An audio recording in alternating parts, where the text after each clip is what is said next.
Okay.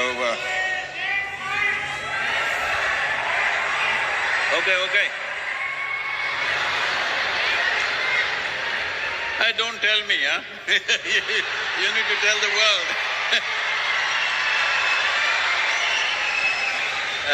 Samantha couldn't come on time because as she was coming, somebody informed her, I'm wearing an yellow kurta, so she had to go back, change and come.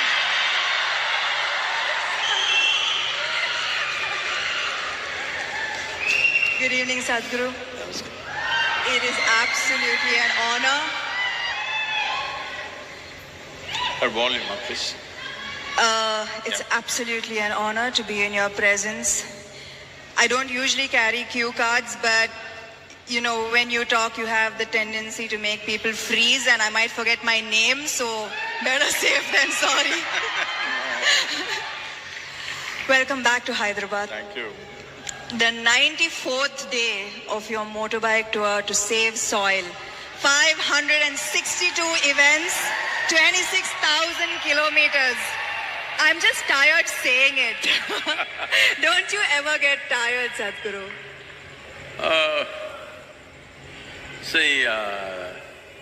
People continuously asking me almost everywhere, looking at the schedule and the distances we are making.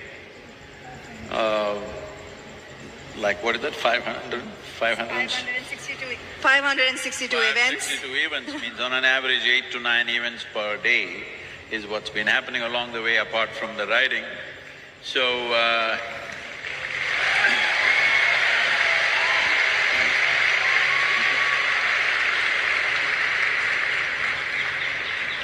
continuously, almost in every nation, this is a question, how do you manage this? I must tell you, I was riding towards Bucharest and I was to reach there at 7 o'clock, and 7 o'clock there was a television interview.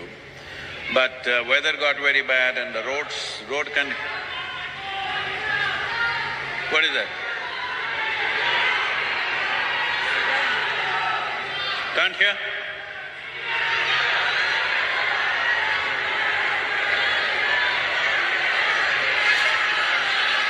What? You're blocking their view. You can see there. That's okay, please. Now they can't change that, please. You look at the screen. You always seen Samantha only on the screen, so what does it matter?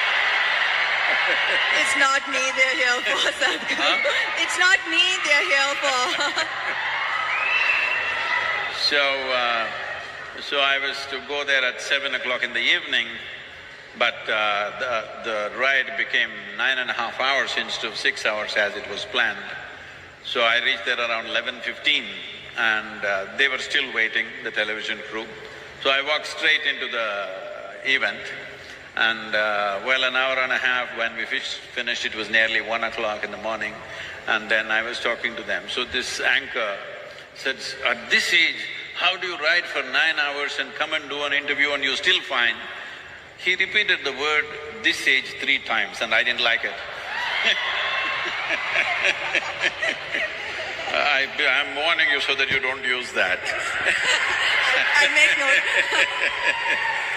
So I told him, see, I lived my life so intensely, I never had the time to get old.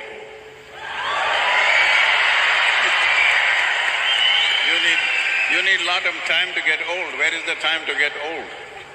Can you please give me the secret as well? I will. I would like to stay this way for some time. We will reveal the secrets. So I see your amazing bike, and some would say a bike tour, an unusual way to create awareness. Why a bike tour, Sadhguru? Why a motorcycle? Well, see, the thing is, last 2.5 years particularly, I've been talking to various agricultural ministries, scientists, top scientists in the world, soil scientists I mean, and bureaucrats and variety of people who hold responsible positions in the world. And I discovered that everybody knows the problem. Everybody generally knows the direction of the solution. Then wondering, why is it not happening? Everybody knows the problem, everybody knows the solution. Then I realized they are waiting for an idiot to bell the cat. So here I am. So if I fly around and do it, it won't have that. So I have to walk. If I walk, I might die. Most probably, yes. Or if I cycle, definitely it'll kill me. So motorcycle could kill. There were many dangerous moments. It could, when you're going at this pace, when I say this pace, like every day, we're well above the speed limits and trying to get to the place because events and events are happening on the way. They're stopping us on the roads and there are events. So, I I'm not a minister, I don't hold any position of power in the world. I don't have any, anything to command because I don't have an army. All I have is I have people's love and goodwill. So, I thought, so that is the only asset I have, so that's the only thing I can play with. I've been talking about this for 30 years and whenever I speak about it, people say, this is great, this is fantastic, and then they will sleep on it. So, now we wanted to awaken something. I knew the simple way for me to do it is to put myself to some risk. And it's worked because 3 days ago our social media metrics without WhatsApp is reading at 2.8 billion people have spoken about soil. But when I started in London, a lady journalist was interviewing me and she said, Sadhguru, come on, why have you become like this? Can't you pick up something else? Soil is the most unromantic thing. Who will support you? Who is going to talk about soil? Just don't do this, do something else. Talk about the sky, maybe heaven. Not soil. Who is going to be interested in this? Look at this.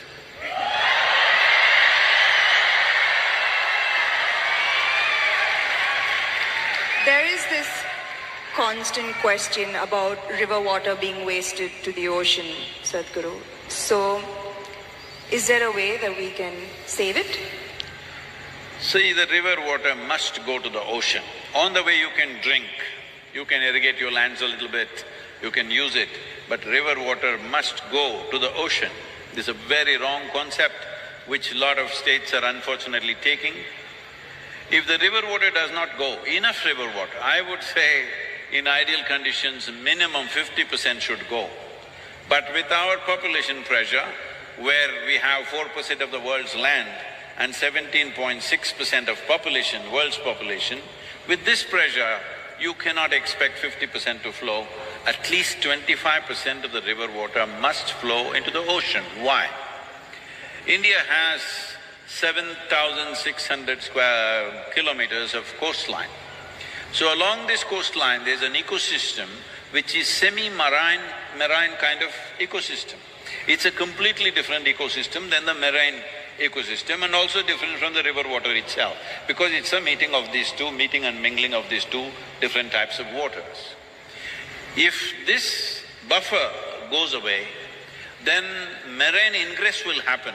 Marine water will start percolating into the soil and coming in. You know from Tamil Nadu, 80 kilometers inside, marine water has come right now in Tuticorin region. Just 15 years ago, it was all sweet water. Today all the wells are salt water. People have vacated the whole villages.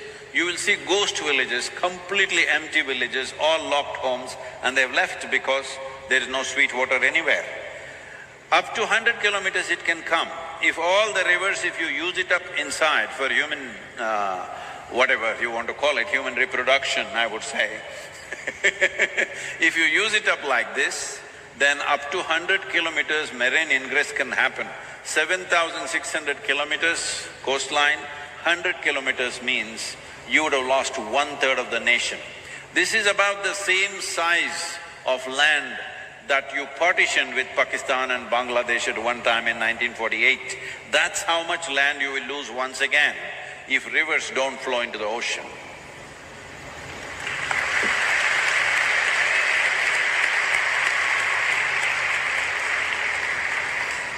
Sadhguru, since I have this time with you, I'm going to be greedy and ask a few questions that have been on my mind for a while.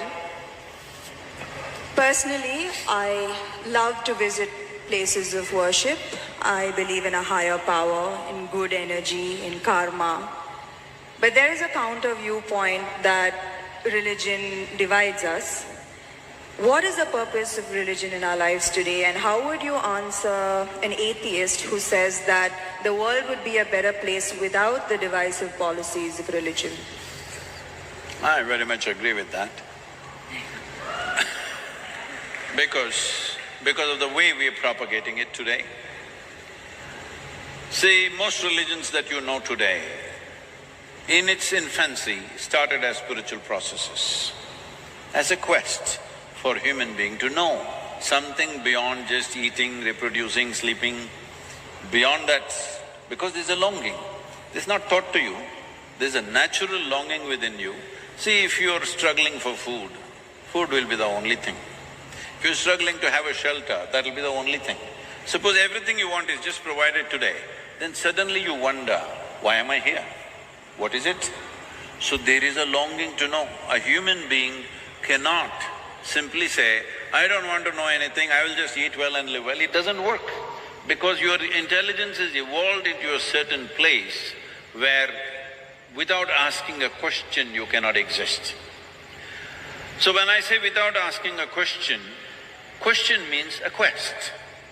Question is just a tool to dig deeper into something, whatever you wish to know.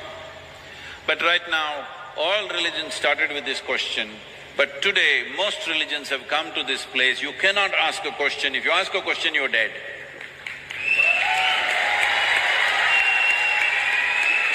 So, with what purpose it started and what it has become today is a different thing.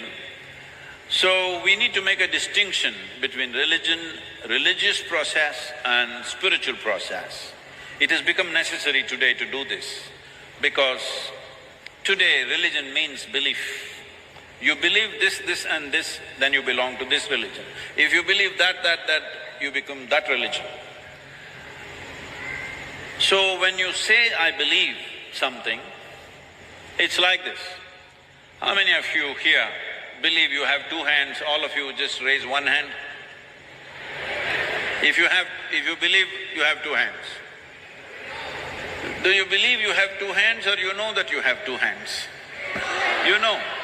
If somebody starts an argument with you to prove that you have no hands, if their argument becomes too overwhelming, one slap in the face. He knows you got hands. This happens in the movies, huh? But in God you believe. Why? Because you're still not even straight enough to admit what you do not know as I do not know. This much sincerity should enter human heart and intelligence. What I know, I know. What I do not know, I do not know. What is the problem? Whatever I do not know, I believe. You're destroying I do not know. I do not know is the most tremendous possibility in your life. When you see I do not know, the longing to know, the seeking to know, and the possibility of knowing becomes a reality. If you destroy I do not know, you will just believe something because it's come from some authority, or people claim it's come from an authority. Or in other words, in your life, authority becomes the truth. Spiritual process means truth is the only authority for you.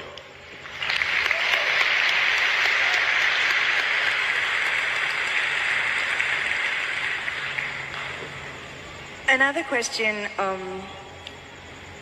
that has been on my mind lately is how much of one's life is a result of their past karma?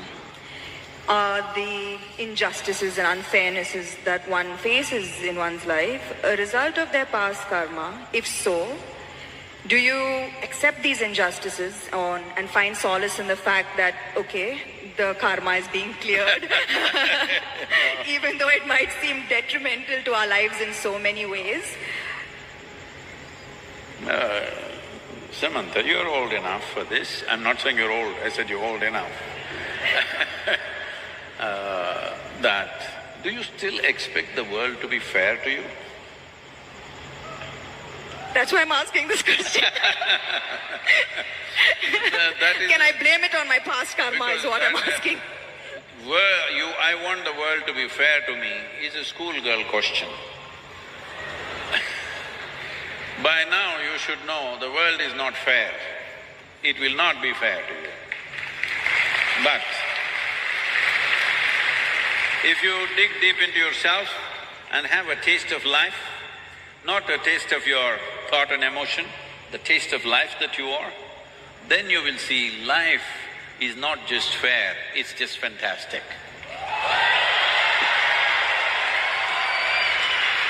So, do you want fair life or fantastic life? You must decide.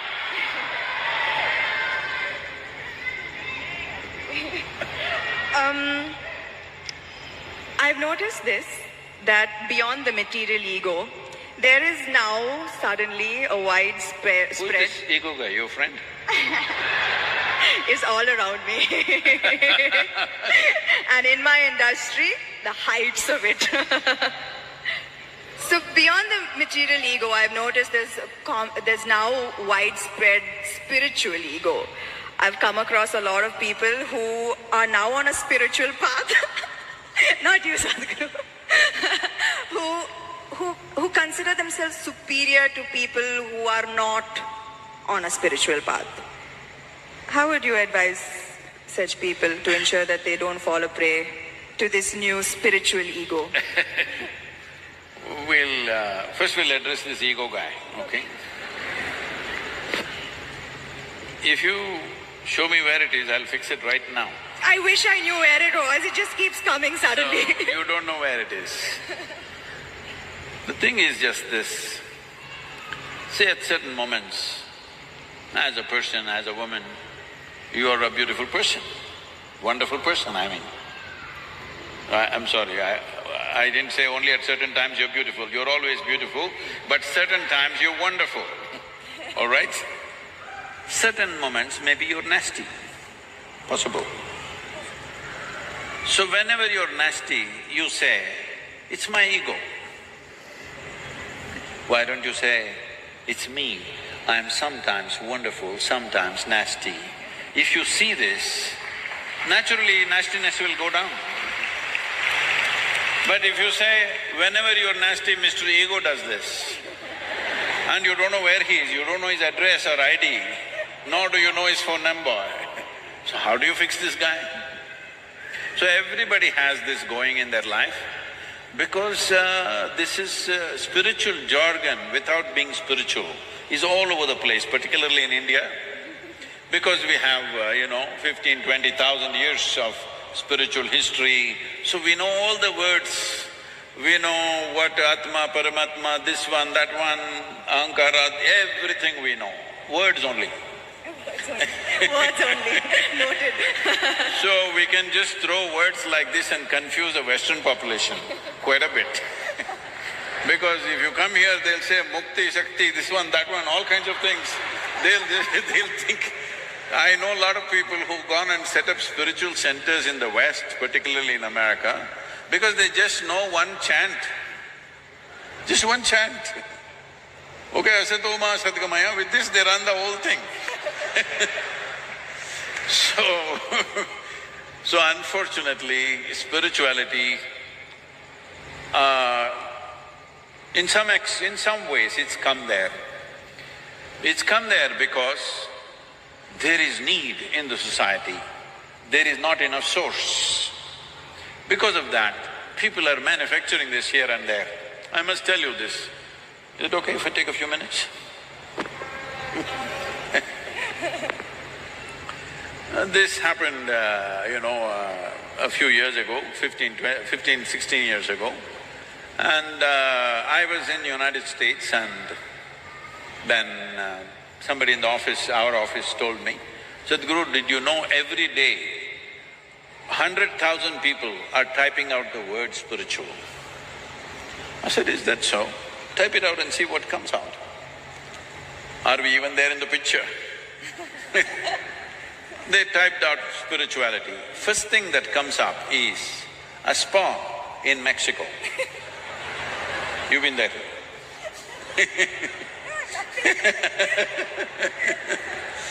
And the next thing that comes out is a call girl in Northern California. She has learned all that SEO. For everything she says spiritual, spiritual, spiritual. 108 times she uses the word spiritual on her website. You say spiritual, she comes up, number 2. I thought this is a shame. For thousands of years, anything spiritual means people looked east. East means India, that's what it meant. So I said we must start something, a spiritual gateway, that if people say if they seek spirituality, they must look towards India. Because this is one culture which has spent maximum amount of time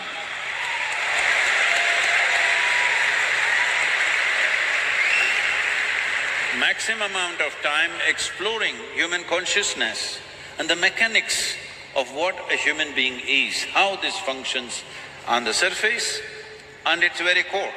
How does this function? What can we do about it? This has been explored. I'm not saying this out of my Indian origin, I'm saying this after looking at the world closely, that nowhere else has it been looked at like this. So, I said we must start a spiritual gateway, India, the spiritual gateway. As a part of this, I thought, till then, I must tell you this, till about 15 years ago, I had not met a single guru in this country. I just did not meet, I was just busy doing my own work. I never thought I had to go and look for somebody, I had never been to any other ashram anywhere. And then I thought, okay, let me make an attempt, then I started making phone calls. They all received my call pretty well, and then I started visiting some people and started putting together. We had one meeting with 125 gurus. We made this thing that nobody talks about their philosophy. You keep your philosophy, this is just a meeting. This is just about how to enhance your ashram or your yoga center, whatever you have, how to enhance the quality. We will teach you management, we will teach you branding, we will teach you how to make a website, we will teach you how to present yourself to international community. Your philosophy, we don't touch, you don't touch mine, I don't touch yours. You do your own thing. Because that is the beauty of this culture, that it can exist in hundreds of forms, thousands of forms, and it's okay with us. So when I went about doing this, well, I met many wonderful people, but at the same time, at least 60 to 65%, it hurts me to say this, I found that if I walk into an airport or a golf course, I meet better men than in the so-called spiritual centers. Because it's full of jargon, no heart, no depth, no profoundness, simply one chant, one nonsense, one philosophy that they read somewhere. It's going on like this. This needs to change. So to bring this profoundness to people, as people get closer to me, I get harder and harder and harder. Those who are very close to me, I am bloody cruel. Yes, because just to bring integrity into spirituality is so hard.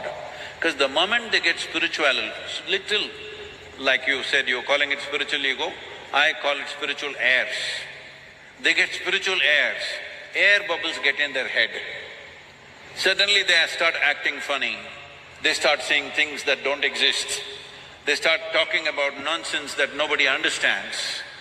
If you speak something, whatever nonsense you speak, people in front of you must understand, otherwise why the hell are you speaking? Because the purpose of speech is to make somebody understand what you're saying. No, if I say something that you don't understand, I become big, you become small. This is rubbish. This is going on for too long. So everybody quotes a book, it all looks like, we are right now talking about earth buddies, we are creating an earthworm image, we are trying to create an NFT. Over 40,000 images we have created, we will release it shortly.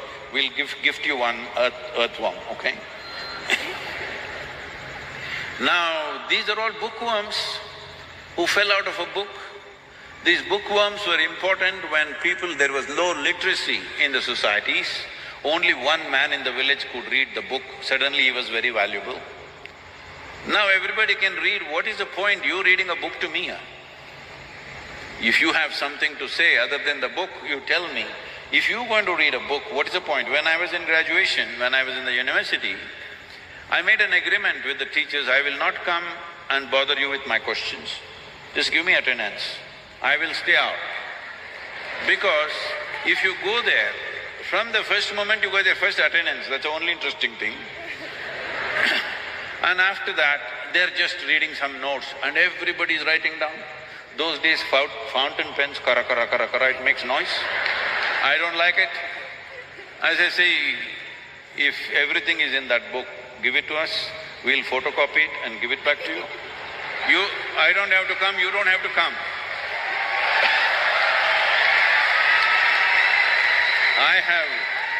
I have many interesting things to do in the town.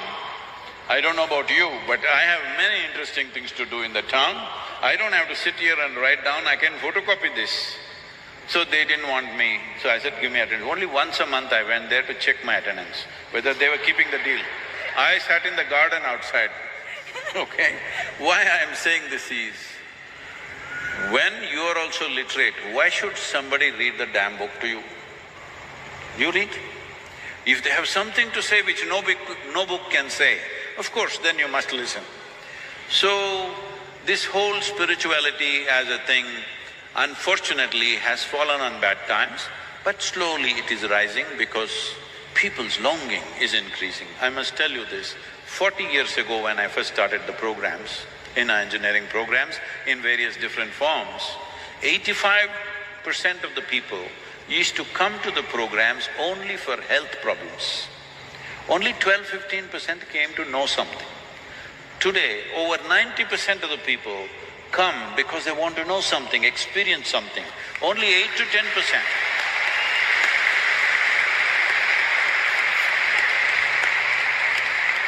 Only 8 to 10% are coming for health issues, which is a significant change in human consciousness. About this ego business, this is one thing we must settle. See, within you, is there only one person or two? I think one. You think one? I'm going to go with one. One. That means you're an individual. An individual means, the word individual comes from indivisible. You're not further divisible, that's good, you're an individual. If you are two, then you're either schizophrenic or possessed, psychiatrist or exorcist. Either a psychiatrist or an exorcist has to come. So this is very important, everybody settle this, that don't talk about Atma, Paramatma, ego, this one, that one. You are an individual. What kind are you? Are you a wonderful one or a nasty one? Fix the damn thing.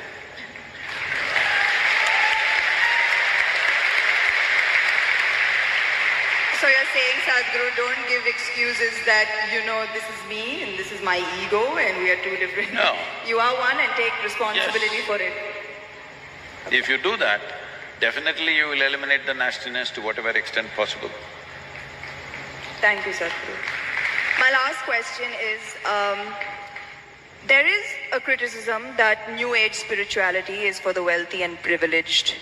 How would you advise an underprivileged householder who has neither the money nor the time to embark on a spiritual journey, although they are seeking for it? Why is he holding on to a house? You said householder. Yes, yes. Why are they holding on to a house? You should live in a house, you should not hold on to it. Right now that's their problem. They are holding on to a house. Their whole life is around what they own, what they possess. Obviously, they can't leave the damn place and go anywhere. So the moment your possessions decide the quality of who you are, then you yourself become a material. There's a question there.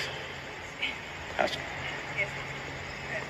I'm sorry, I didn't get the last… No, I'm saying, the moment your possessions decide the quality of who you are, then you will also become a material part. You will not be a human anymore. You will not be a consciousness anymore.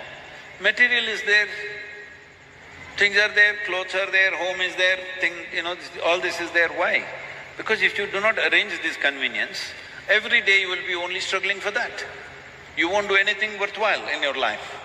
Because every day if you have to earn your food, can you think of anything higher, I'm asking? Whole attention will be just on that. The idea of making arrangements for ourselves as it's convenient for us is so that our intelligence, our creativity, our possibilities find expression in life. Every day if you have to worry about where is my food today, then you can't do anything worthwhile. So do not misunderstand possessions as a way of enhancing your life. It is a way of making your life convenient so that you can focus on what you want to do. If you have to earn your dinner from now to dinner time, what can you do? What worthwhile things can you do? You will only have to go foraging for food, isn't it? So, arrangements are there in everybody's life. How much arrangement is needed? As much as is needed for your kind of life, so that arrangements never become an impediment. For most people, it's an impediment because if somebody is a householder, he'll be holding the house and sitting right there. That's what most people are doing. That is what most people are doing. I'm talking about 80, 90-year-olds.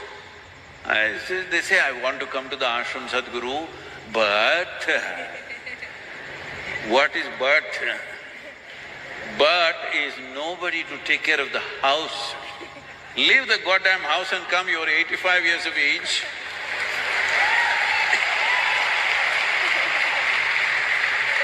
You're holding the house so much that you think it's going to go with you. There's no container service, definitely nobody transports homes. So, these householders, they must change their thing, they must live in the house. What kind of house? Whatever is convenient for them. When I say convenience, somebody wants to build a house for 10 crores. They're capable of making that money and building that house. If they can do it effortlessly, let them do it. For somebody else, 10 lakh rupee house itself is a burden. You know, there used to be movies maybe before you came, at least in Kannada I know, there are movies about, oh, build a house and see, get somebody, your daughter married and see, these are the most difficult things to do in life. Arey, daughter will get married, leave her alone, huh? If you just leave her alone, she'll get married without any expense.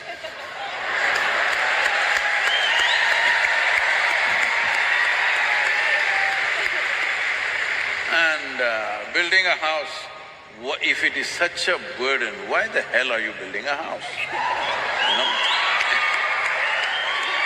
I was in United States and they were asking me, Sadhguru, is it true next time when Jesus comes, he will come in, what is that, Salt City?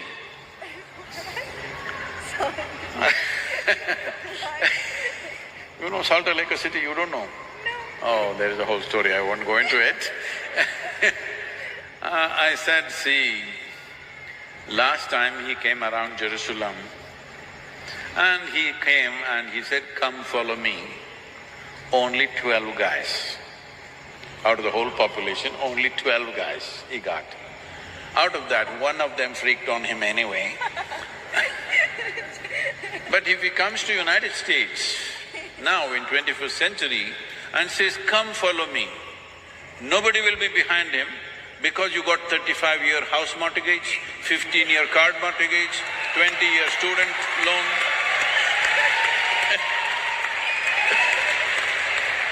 Where will you go?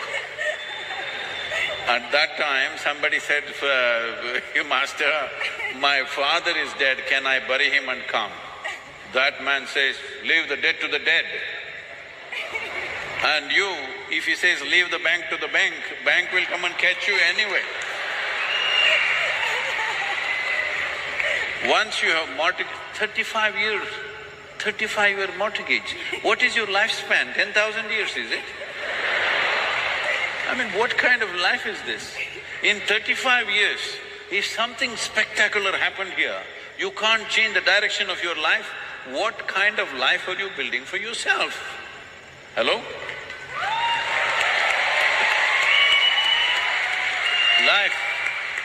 Life should be light and agile. You're going this way because this is all you know right now. If something really spectacular shines here, you must be able to go there. Otherwise, what kind of life is this? So only then, only when you have that freedom, spiritual process will thrive in a given society. So right now when you say, well, instead of householders, let me go to those people who are living in huts, who are struggling for daily food. It will be obscene for me to go to that man or woman who is struggling for daily bread to go and tell, come, let's meditate. I will never do such an obscene act. I will talk about how to get better bread, how to get it, what to do. Because when a human being is hungry, you talking to him of mukti is the worst possible thing you can do. So, this is important that we understand. This is important that we understand that if finer aspects of life has to come alive in a society, basic survival should be taken care of for everybody. Only then it's possible. When large number of people are struggling for survival, finer things won't come. Forget about spirituality, even art, music, fine things won't happen, isn't it? Where is the time to appreciate art?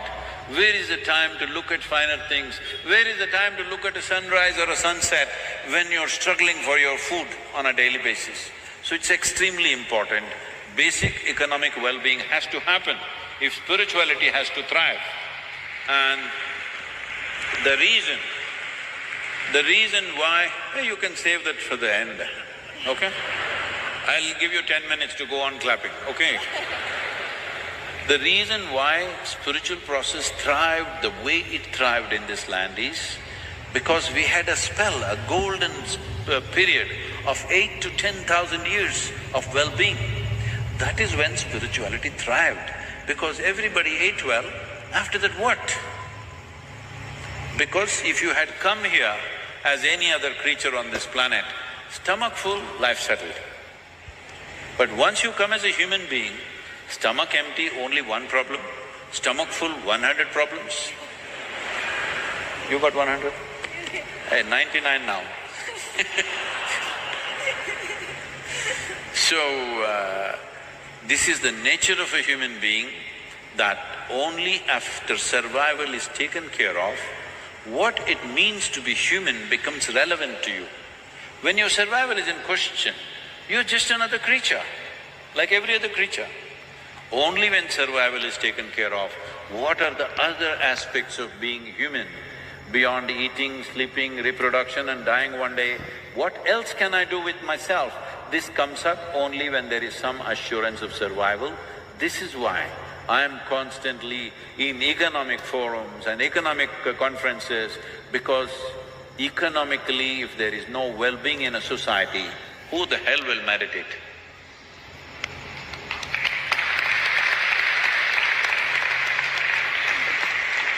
Thank you, Sadhguru, for your time. Thank you so much. You're Do done? we have questions? So I'm making an offer to you, Samantha, if you get me 25 million people as earth buddies, I'll give you a ride on the motorcycle. How's the deal? I mean, I think I can. Okay, then it's a promise. I'll beg if I have to. So, it can touch 275. Sorry? It is capped at 275.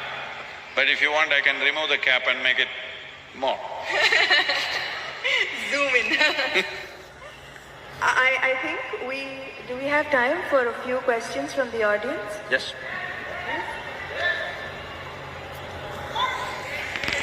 Yes, please. Yes, okay, great. Namaskaram Sadhguru. Where are you? I'm here.